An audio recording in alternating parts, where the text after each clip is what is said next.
So I got my cancer diagnosis on August the 8th of 2019. I was being checked for kidney stones, and turns out it wasn't kidney stones. It was a cancerous tumor, renal cell carcinoma is what they called it, and that's when I got the devastating news. And from that point onwards, life changed quite a bit for me. When I was told about it, it kind of seemed surreal, to tell you the truth. You never expect that you're going to hear the news that you've got cancer. I wasn't feeling any different at the time, so it wasn't like I had any symptoms or anything like that. The only symptom I had was the pain from kidney stones, which I actually did have. But it turns out, upon investigation through CT and MRI, they found a tumor, and it turns out it was cancer. Telling my family about it was extremely difficult. Couple of reasons. I mean, nobody just wants to break the news about cancer to their family, but we were also planning for a family trip to celebrate my middle kid's birthday party, and it was a big trip to Hawaii that we were doing, and didn't want to ruin the trip to Hawaii and put all the kids in under pressure. So I explained it to my wife as best as I could, and we shed a few tears over it, but got through it. Decided not to tell the kids until our trip was over, and just try and enjoy the trip as much as possible.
So after I found out about the diagnosis and the fact that I did have kidney cancer, I went through a process of just trying to understand what was going to happen, to understand what the diagnosis was, and try to take my mind off of it. And the best way to take my mind off of it was motorcycle riding.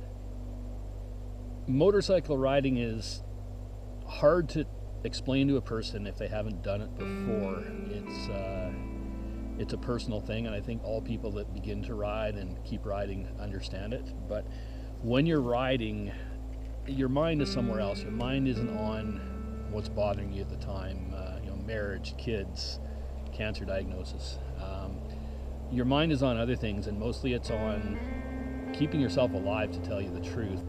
So after I got the diagnosis, what did I do for myself? Well, I went motorcycle riding. To people who don't ride motorcycles, it's hard to understand what we get out of a motorcycle, but your mind is clear when you ride.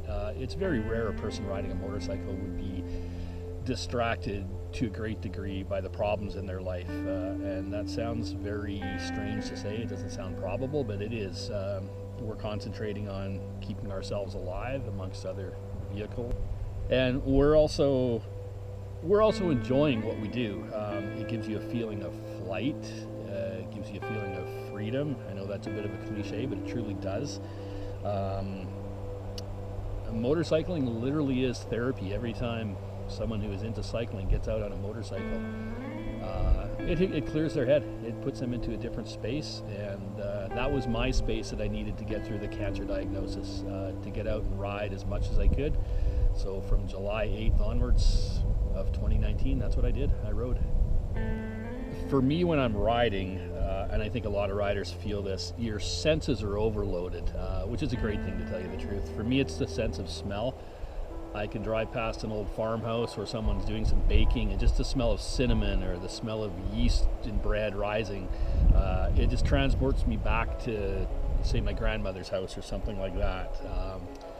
I can pass a farm with cows or horses in it, and that smell of the earth and some cow manure, it takes me to memories of my youth and my childhood. And just about every smell you experience when you're riding is just kind of forced up the nostrils, and it just goes to somewhere in your head that's a distant memory, but a good one. I've got a small collection of 3 motorcycles that kind of give me my peace of mind and my fulfillment. My main ride is this one that I'm on right now. This is a 2008 Triumph Speedmaster, and I can't say enough about it. I just love Triumph product and love this bike. Never given me a problem.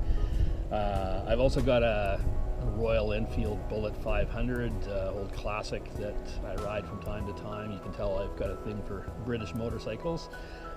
But I've also got a 1975 Honda CB 550 that I'm currently turning into a cafe racer project at the moment. So tinkering, wrenching on bikes, that gives me fulfillment too. But when I get to get on them and ride, that's where my head really clears, and I can really escape at that point.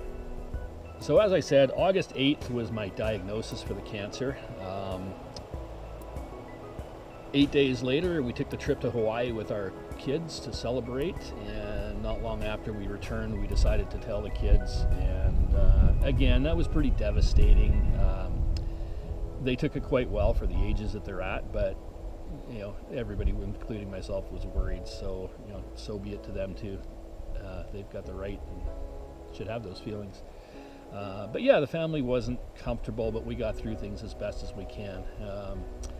After that, I rode the motorcycle for the rest of the summer. If I wasn't at work doing my job, or if I wasn't at home doing family things with the kids, I was on a motorcycle, just clearing my head, clearing my mind, trying to get over this creature called cancer that was growing inside of me. The final outcome was park the bike once the snow came, and on January 20th of 2020, I traveled 5 hours south to Prince George, BC. That's 5 hours from where I live in Fort St. John. And that was the day I had one of my kidneys removed. So I'm running on one kidney right now instead of 2. The long-term prognosis is very good. I got really, really lucky in the fact that they were investigating one thing and found another. So they found my cancer really, really quite early. So in that way I got lucky, I suppose. The unlucky part is I'm missing a kidney now, but because of the early detection, thankfully the doctors feel like it hasn't spread anywhere else in my body. They couldn't find it on any tests or anything like that. So removal of the kidney should have me cancer free, knock on wood, for the rest of my life. But gonna have to keep getting checkups and things also. So that's kind of the part that's a little somewhere in the back of your mind. You worry about it for sure, but I'm thankful I had a great couple of doctors through this, especially my specialist, and that's what kept me alive. So my final parting words would be, if you're a motorcyclist and you're enjoying this, keep doing it. Get out there, enjoy every day, every minute if you can. Stay safe, of course. Don't take chances, be a safe rider, but enjoy this privilege we have. Enjoy the freedom of being on the road, because I learned the hard way that your life does have an end to it, and thankfully I brushed by that at this point, but one day it's going to happen for sure. So enjoy yourself. And to anybody else who's not a motorcyclist, the only things I can say is essentially the same advice. Keep yourself healthy, enjoy your life. Don't do anything really stupid, but enjoy what you're doing, and if you have an inkling to do something, do it, because your time is limited for sure. And I would encourage you to think about motorcycling. It really is a peaceful place to go. It's a lot of fun.